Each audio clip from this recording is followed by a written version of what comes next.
మిత్రులారా, ఈరోజు Karimnagar parliament Congress party నియోజకవర్గ అభ్యర్థిగా వెల్జాల రాజేందర్ రావు గారిని శ్రీమతి సోనియా గాంధీ, శ్రీ మల్లికార్జున్ ఖర్గే గారు, శ్రీ రాహుల్ గాంధీ గారు ఈ ఎన్నికల బరిలో దించుతే ఈ కార్యక్రమాన్ని జిల్లా పార్టీ అధ్యక్షుడు శాసనసభ్యులు డాక్టర్ కవ్వంపల్లి సత్యనారాయణ గారి అధ్యక్షతన మా మిత్రుడు మంత్రివర్యులు పొన్నం ప్రభాకర్ గారి నాయకత్వాన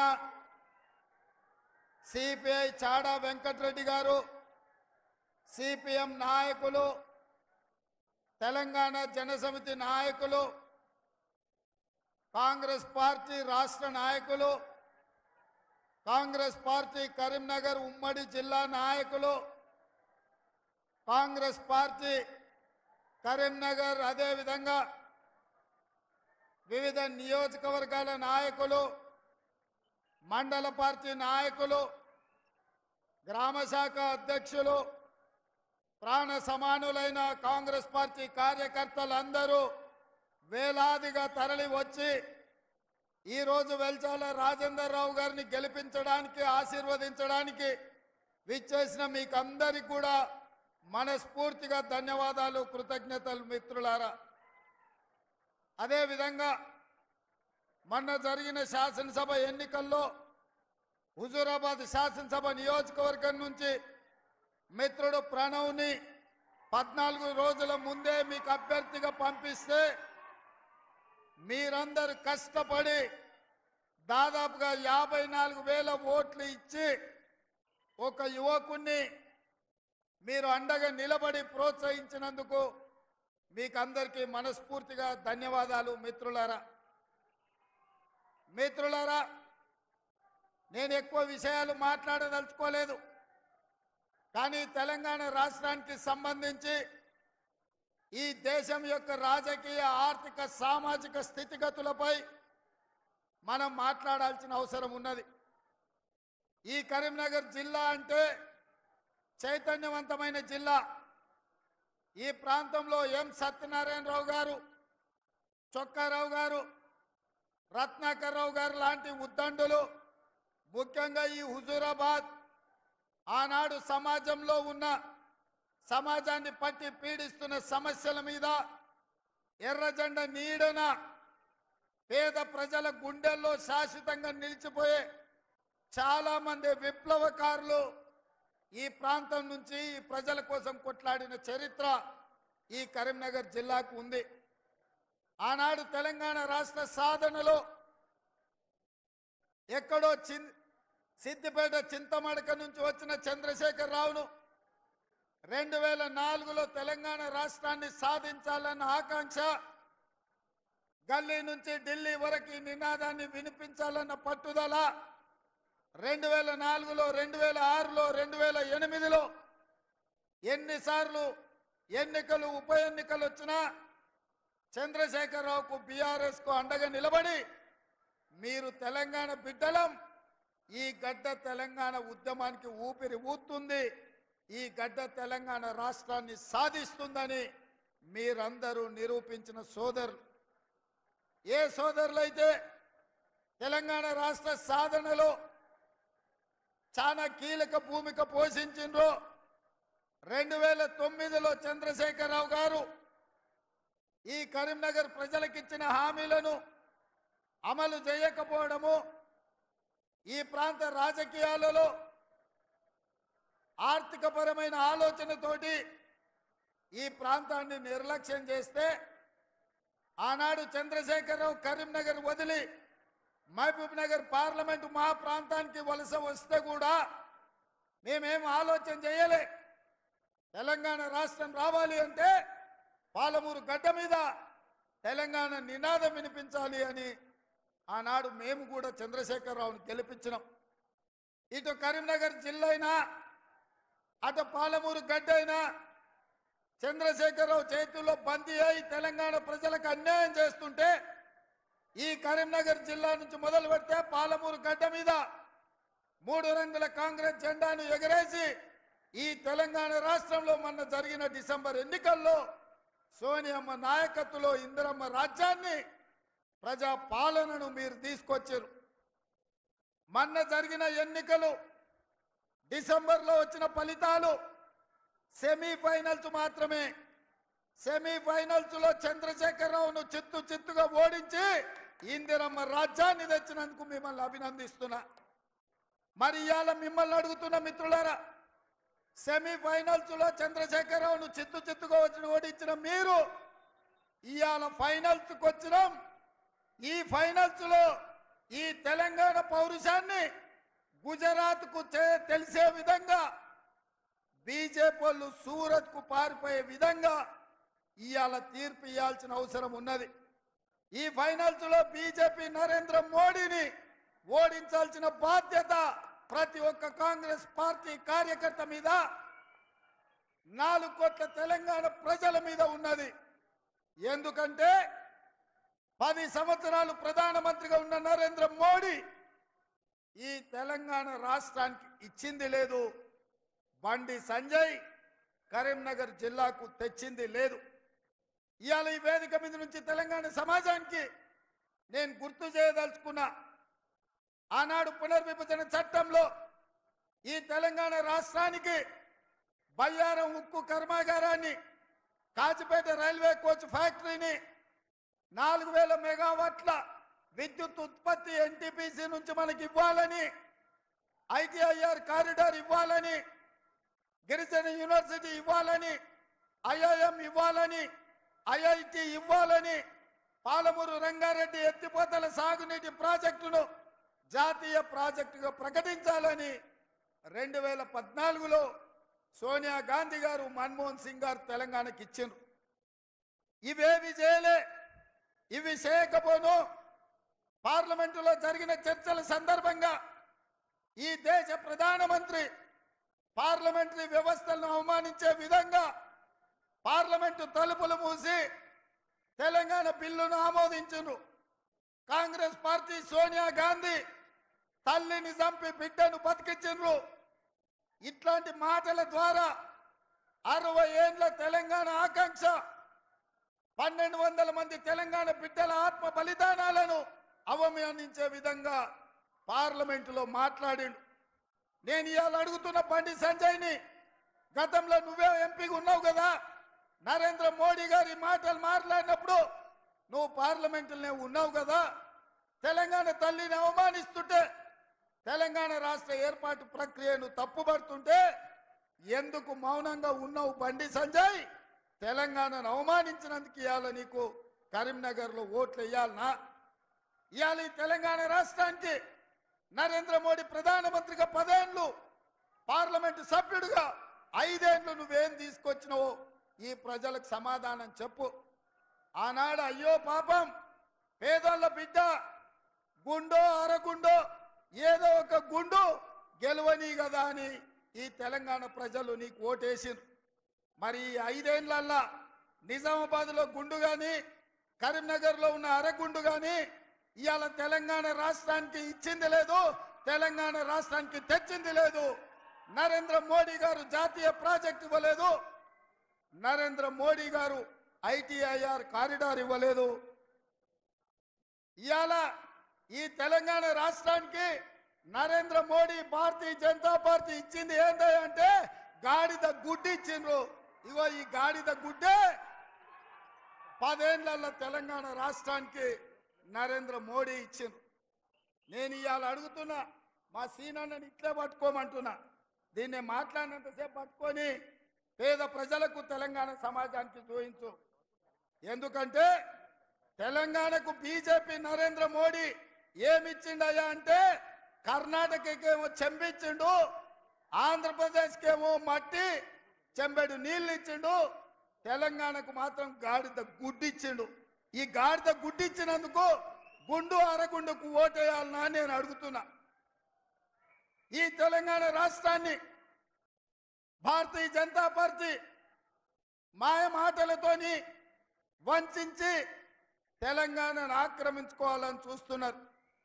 మన అయోధ్యలో జరిగిన రాముడు కళ్యాణం జరగకంటే ముందే 15 రోజుల ముందు అక్షింతలు ఊరూరు పంపించరు.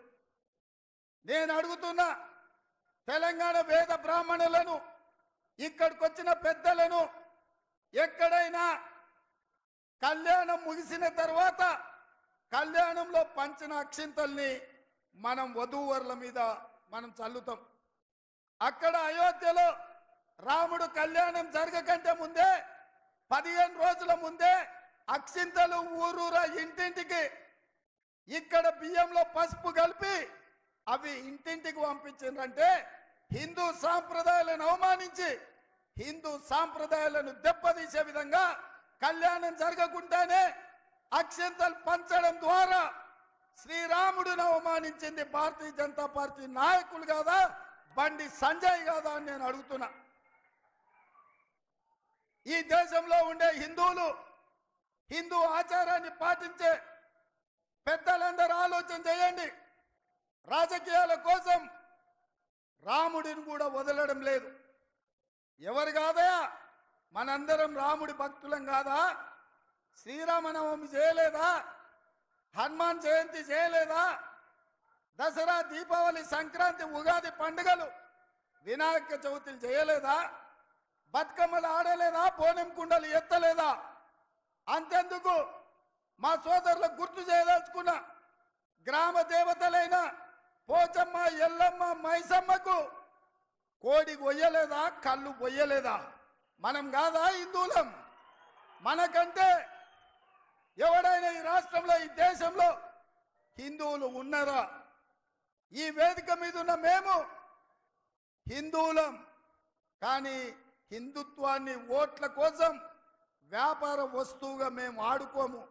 అందుకే నేను చెప్పిన స్పష్టంగా, దేవుడు గుడిలో ఉండాలి, భక్తి గుండెల్లో ఉండాలి. గుండు అరగుండు లాగా బజార్లో పోర్తి బస్ స్టాండ్లలో దేవుడి బొమ్మ పెట్టి చిల్లర పైసలు అడుక్కున్నట్టు దేవుడి బొమ్మను చూపించి రాముడు పేరు చెప్పి ఇవాళ ఓట్లు అడుక్కునే దిక్కుమాలిన పరిస్థితి ఇవాళ నిజామాబాద్, కరీంనగర్ జిల్లాలో బీజేపీ నాయకులు చేస్తున్నారు. అందుకే మిత్రులారా, ఇవాళ మీ అందరికి ఒకటే మాట చెప్పదలుచుకున్నా. కాంగ్రెస్ పార్టీ, రాహుల్ గాంధీ వీళ్ళే కాదు, వారసత్వంగా మనకొచ్చిన జవహర్లాల్ నెహ్రూ గారు, మహాత్మా గాంధీ గారు, వల్లభాయ్ పటేల్ గారు, సుభాష్ చంద్రబోస్ గారు దేశభక్తిని వాళ్ళ నుంచి పుణికిపుచ్చుకోవడమే కాదు, జవహర్లాల్ నెహ్రూ గారు డాక్టర్ బాబాసాహెబ్ అంబేద్కర్ ద్వారా రాజ్యాంగాన్ని రచించి ఎస్సీ ఎస్టీ రిజర్వేషన్లు కల్పించి రాజకీయంగా, విద్యా ఉద్యోగాలలో దళితులకు, గిరిజనులకు రిజర్వేషన్లు ఇచ్చి ఇవాళ ఈ దేశంలో కవ్వంపల్లి సత్యనారాయణ లాంటి వాళ్ళు డాక్టర్లైనా, ఆరపల్లి మోహన్ లాంటి వాళ్ళు లాయర్లైనా, అట్లూరి లక్ష్మణ్ లాంటి వాడు ఎమ్మెల్యే విప్ అయినా ఇవాళ కాంగ్రెస్ పార్టీ ఈ ఎస్సీ ఎస్టీ రిజర్వేషన్లు ఇవ్వడం వల్లనే పక్కనే ఉన్న బలరాం నాయక్ మన కేంద్ర మంత్రి అయినా ఇవాళ పార్లమెంట్ ఎన్నికల్లో పోటీ చేస్తున్నా గిరిజనులకు మనం ఇచ్చిన రిజర్వేషన్ ఇవాళ ఎస్సీ ఎస్టీలకే కాదు, బీసీ ఓబీసీల ఆర్థిక రాజకీయ స్థితిగతులను దృష్టిలో పెట్టుకొని రాహుల్ గాంధీ గారు బీసీ జనాభాలు లెక్కగట్టి బీసీల దామాస ప్రకారం రిజర్వేషన్లు పెంచాలి అని రాహుల్ గాంధీ గారు భారత్ జోడో యాత్రలో చెప్పిండు. వారి ఆదేశాల ప్రకారం నేను ముఖ్యమంత్రి పదవి చేపట్టిన ఎంబడే పొన్నం ప్రభాకర్ గారికి ఆదేశాలు ఇచ్చి బీసీ మంత్రిగా ఎంబడే ఆదేశాలు ఇవ్వు అని మంత్రివర్గ తీర్మానం అసెంబ్లీలో శాసనం పాస్ చేసి ఇవాళ బీసీల జనాభా లెక్క కట్టి ఆ జనాభా ప్రకారం నిధులు కేటాయించాలి, బీసీ సప్లాన్ తేవాలి, బీసీ రిజర్వేషన్లు మెయిన్ తేవాలని ప్రయత్నం చేస్తున్నాం. ఒక పక్కన ఎస్సీ ఎస్టీ రిజర్వేషన్లు, ఇంకొక పక్కన బీసీలకు విద్యా ఉద్యోగ ఉపాధి అవకాశాల్లో రిజర్వేషన్లు ఇవ్వాలని మేం ప్రయత్నం చేస్తుంటే బీజేపీ వాళ్ళు రిజర్వేషన్లను రద్దు చేయడానికి ఇవాళ కుట్ర చేస్తున్నారు. నేను ఆరోపణ చేస్తున్న నిర్దిష్టంగా భారతీయ జనతా పార్టీ మీద, ఈ దేశ ప్రధానమంత్రి మీద, ఈ దేశ హోంశాఖ మంత్రి అమిత్ షా మీద మీరు కుట్ర చేస్తున్నారు. మీరు కుతంత్రాలతోని 70 ఏళ్ల నుంచి మేము ఇచ్చిన రిజర్వేషన్లను రద్దు చేయాలనుకుంటారు. అందుకే కేంద్ర ప్రభుత్వంలో 30 లక్షల ప్రభుత్వ ఉద్యోగాలు ఖాళీలున్నా వాటిని భర్తీ చేయకుండా పక్కన పెట్టిండ్రు. ఎస్సీ ఎస్టీ పిల్లలకు చదువుకున్న వాళ్ళకు అన్యాయం చేస్తుండ్రు. అందుకే మీరు ఈస్ బార్ 400 పార్ అంటున్నాడు. ఎందుకయ్యా అంటే 400 సీట్లు బీజేపీకి వస్తే రాజ్యాంగాన్ని సవరించే అవకాశం ఉంటుంది. 3 2 వంతుల మెజారిటీ బీజేపీకి వస్తే ఎట్లయితే 370 ఆర్టికల్, ట్రిపుల్ తలాక్, సిటిజన్ అమెండ్మెంట్ యాక్ట్, అదే విధంగా యూనిఫామ్ సివిల్ కోడ్, నోట్ల రద్దు, జీఎస్టీ, రైతు వ్యతిరేక నల్ల చట్టాలు ఎట్లయితే పార్లమెంటులో ఆమోదించిండ్రో, ఈ ఎన్నికలు జరిగిన ఎంబడే బీజేపీ ఒకవేళ ప్రభుత్వంలోకి వస్తే ఎస్సీ ఎస్టీ బీసీ రిజర్వేషన్లు రద్దయితాయి. మిత్రులారా, ఇవాళ మండల్ కమిషన్ ఇచ్చిన నివేదిక ప్రకారం బీసీ జనాభాను లెక్క కట్టండి, 27% నుంచి బీసీ రిజర్వేషన్లు పెంచండి అని సుప్రీంకోర్టు ఆదేశాలు ఇచ్చింది. వాటిని దృష్టిలో పెట్టుకొని ఇవాళ కాంగ్రెస్ బీసీ జనాభాను లెక్కించాలంటుంది. ఎందుకు బీజేపీ బీసీ జనాభాను లెక్కలు వేయొద్దు అంటుంది? నరేంద్ర మోడీ సమాధానం చెప్పాలి. నరేంద్ర మోడీ గారు ఇవాళ రేపో మన గడ్డ మీద కాలు పెడుతుండు. నరేంద్ర మోడీ ప్రధానమంత్రిగా, భారతీయ జనతా పార్టీ రాజకీయ పార్టీగా ఎందుకు ఎస్సీ ఎస్టీ బీసీ రిజర్వేషన్లు రద్దు చేయాలనుకుంటున్నారు? ఈ దేశంలో మూలవాసులు వాళ్ళు. ఈ దేశం ఉన్నది, ఈ గడ్డ మీద పుట్టింది, ఈ గడ్డ మీద పెరిగింది.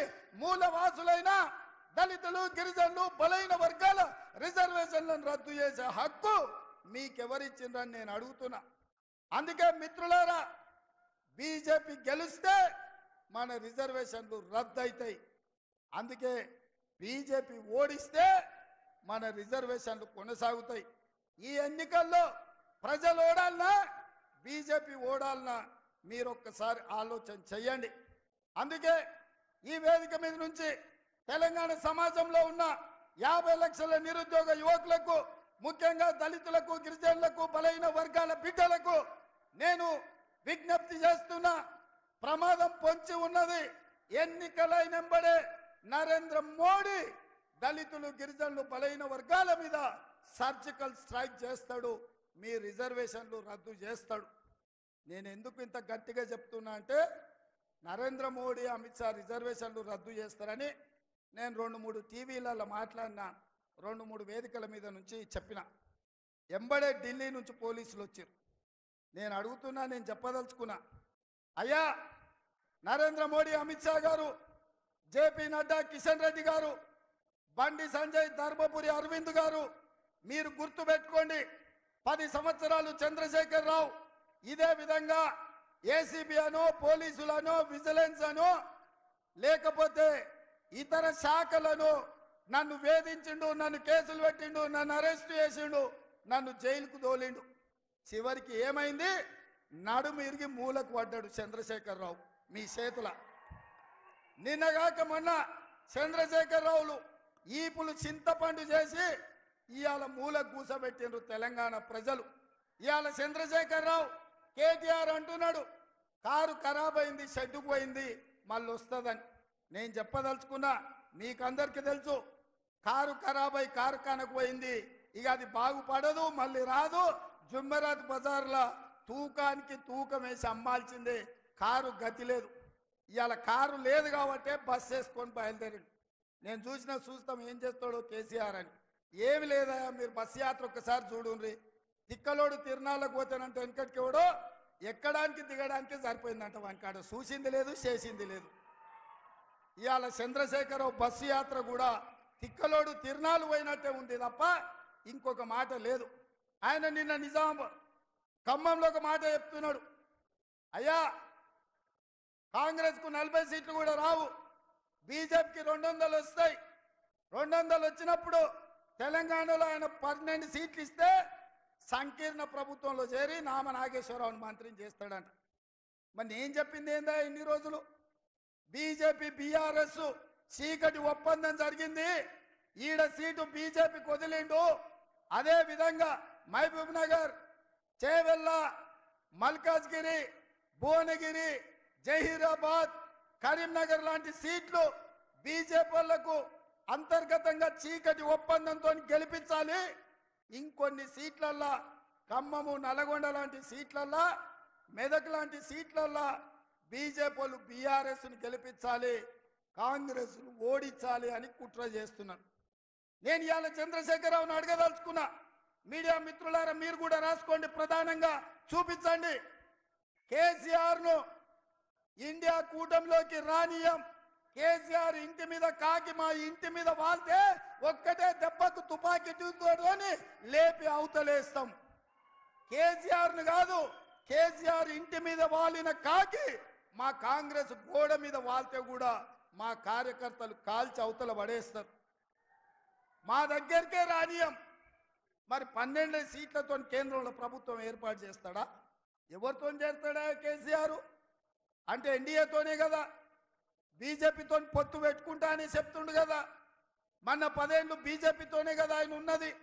ఈ చట్టాలు వచ్చినప్పుడు పార్లమెంట్లో మద్దతు ఇచ్చింది ఆయనే కదా. నరేంద్ర మోడీని పిలిపించి మాకు నిధులేమొద్దు, నీ ప్రేమ ఉంటే చాలు, నీ ప్రేమలో అమరుణ్ణి అయిపోతా నేనని చెప్పింది చంద్రశేఖరరావు కాదా? గజ్వేల్లో మిషన్ భగీరథ ప్రారంభించినప్పుడు చంద్రశేఖరరావు చెప్పింది ఇదే కాదా? మాకు నిధులొద్దు, నీ ప్రేమ ఉంటే చాలు అని. ఇవాళ మరి అదే చంద్రశేఖరరావు ఆయన మాట్లాడుతున్నాడు ఏమని? రాబోయే ఎన్నికలలో హంగ్ పార్లమెంట్ వస్తుంది, నేను కేంద్రంలో చేరతా, నామ నాగేశ్వరరావుని మంత్రిని చేస్తాను. ఇంత స్పష్టంగా బీజేపీతో ఒప్పందం చేసుకొని బీజేపీ బీఆర్ఎస్ వ్యూహాత్మకంగా ఒకరి మీద ఒకరు పోటీ చేసినట్టే చేసి ఏనకంగా ఒప్పందంతో కాంగ్రెస్ మీద కుట్ర చేస్తారు. ఈ కుట్రలన్నీ చూసే మా కమ్యూనిస్టు సోదరులు, మా కోదండరామ్ గారు కాంగ్రెస్ పార్టీని ఎట్లయినా గెలిపించాలి, ఈ దేశంలో సెక్యులరిజాన్ని కాపాడాలి అని సిపిఐ సిపిఎం కోదండరామ్ గారు ఇవాళ మనకు మద్దతుగా నిలబడ్డారు. అందుకే మిత్రులారా మీకందరికి నేను చెప్పదలుచుకున్నా, ఈ ప్రభుత్వం ఎవడో ఆశామాసిగా తెచ్చింది కాదు. ఇవాళ ఈ కుర్చీలు మా తాతలు ముత్తాతల నుంచి మాకు వచ్చింది కాదు. ఈ కష్టం మీది. మీ రక్తాన్ని చెమటగా మార్చి మీ భుజాలు కాయలు కాసే విధంగా 3 రంగుల జెండాను మోసి ఇవాళ ఈ ప్రభుత్వాన్ని తెచ్చిండ్రు. ఈ ప్రభుత్వం మీ ప్రభుత్వం. అందుకే ఈ ప్రభుత్వం ఆడబిడ్డలకు ఆర్టీసీ బస్సు ఉచిత ప్రయాణం ఇచ్చింది. అందుకే మీ ప్రభుత్వం ఆరోగ్యశ్రీలో 10 లక్షల రూపాయలు పేదవాళ్లకు ఉచితంగా ఇచ్చింది. అందుకే మీ ప్రభుత్వం ఆడబిడ్డలకు 500 రూపాయలకే సిలిండర్ ఇచ్చింది. అందుకే మీ ప్రభుత్వం ఆడబిడ్డలకు 500 రూపాయల సిలిండరే కాదు, 4,50,000 ఇందిరమ్మ ఇల్లు, 22,500 కోట్లతోని పేదోళ్ళకి ఇండ్లు ఇచ్చింది. అందుకే ఈ ప్రభుత్వం ప్రతి పేదవాడి ఇంట్లో వెలుగులు చూడాలి, పేదవాడి కళ్ళల్లో ఆనందం చూడాలి అని 200 యూనిట్లు ఉచితంగా ఈ ప్రభుత్వం మీకు ఉచిత కరెంట్ ఇచ్చింది. తెలంగాణ ఉద్యమమే నియామకాలు. తెలంగాణ నిరుద్యోగులకు వచ్చిన 3 నెలల్లో 30,000 ఉద్యోగాలు ఇచ్చి నిరుద్యోగ యువకులని ఈ ప్రభుత్వం ఆదుకున్నది. బీసీ జనాభా లెక్కలు కట్టమని చెప్పింది. ఇట్లా చెప్పుకుంటూ పోతే 100 రోజుల్లో బ్రహ్మాండమైన పథకాలు చేసి ఈరోజు తెలంగాణ సమాజంలో ఒక మంచి పేరు తెచ్చుకున్నది. రైతు రుణమాఫీ గురించి మాట్లాడినరు. నేను మళ్ళొక్కసారి హుజూరాబాద్ వేదిక మీద నుంచి తెలంగాణ రైతాంగానికి మాట ఇస్తున్నా. రామప్ప దేవాలయంలో ఉన్న శివుడి సాక్షిగా నేను మాట ఇస్తున్నా. 15 ఆగస్టు లోపల ఈ రాష్ట్రంలో ఉండే రైతాంగానికి మొత్తం రుణమాఫీ చేస్తా. మీకు రుణపడి ఉన్నది మా ప్రభుత్వం. మీ రుణం తీర్చుకున్న బాధ్యత ఈ ప్రభుత్వాది. అందుకే 15 ఆగస్టు లోపల ప్రతి కార్యకర్తకు నేను చెప్తున్నా, తండాలలో గూడాలలో మారుమూల పల్లెల్లో ప్రతి ఇంటికి పోండి, ప్రతి తలుపు తట్టండి, ప్రతి గుండెకు చేరండి, ప్రతి రైతుకు చెప్పండి 15 ఆగస్టు లోపల మా రేవంత్ అన్న మీ రైతు రుణమాఫీ చేస్తాడని చెప్పండి. లేకపోతే ఈ ప్రభుత్వం ఉండి కూడా ఉపయోగం లేదని నేను భావిస్తున్నా. అందుకే సోదరులారా, మీ ఆకాంక్షలు నెరవేర్చే బాధ్యత మనది. ఇవాళ వెల్జాల రాజేందర్ రావును కరీంనగర్ పార్లమెంటు నియోజకవర్గం నుంచి 1,00,000 మెజార్టీతో గెలిపించండి. గుండు అరగుండు మనకి ఇచ్చింది ఏంది లేదు. నరేంద్ర మోడీ ఇచ్చింది ఏందా అంటే, నరేంద్ర మోడీ ఇచ్చింది ఈ గాడిద గుడ్డు మాత్రమే. గ్రామ గ్రామంలో చెప్పండి, బీజేపీ ఇచ్చిన గాడిద గుడ్డు గాల్లో గలిచిపోద్ది, ఎవరిని కూడా ఉపేక్షించేది లేదు. వెల్జాల రాజేందర్ రావును కరీంనగర్ పార్లమెంటు నుంచి గెలిపించండి. వాళ్ళ కుటుంబం ప్రజాసేవ చేసింది. వాళ్ళ తండ్రి జగపతిరావు గారు 2 సార్లు ఎమ్మెల్యేగా ఎమ్మెల్సీగా ఈ ప్రాంతానికి సేవలు అందించిండు. వారిని గెలిపించండి. మీకు అండగా నిలబడే బాధ్యత నాది. మీరందరు 1,00,000 మెజార్టీ ఇస్తారు కదా, ఇస్తారా? 1,00,000 రెడీ కదా? రెడీ కదా? సిద్ధమా? 1,00,000 సిద్ధం కదా? సిద్ధం అన్న వాళ్ళందరూ చేయి పైకెత్తండి. జై కాంగ్రెస్, జై జై కాంగ్రెస్. హస్తం గుర్తుకే, హస్తం గుర్తుకే. ధన్యవాదాలు సోదరులారా.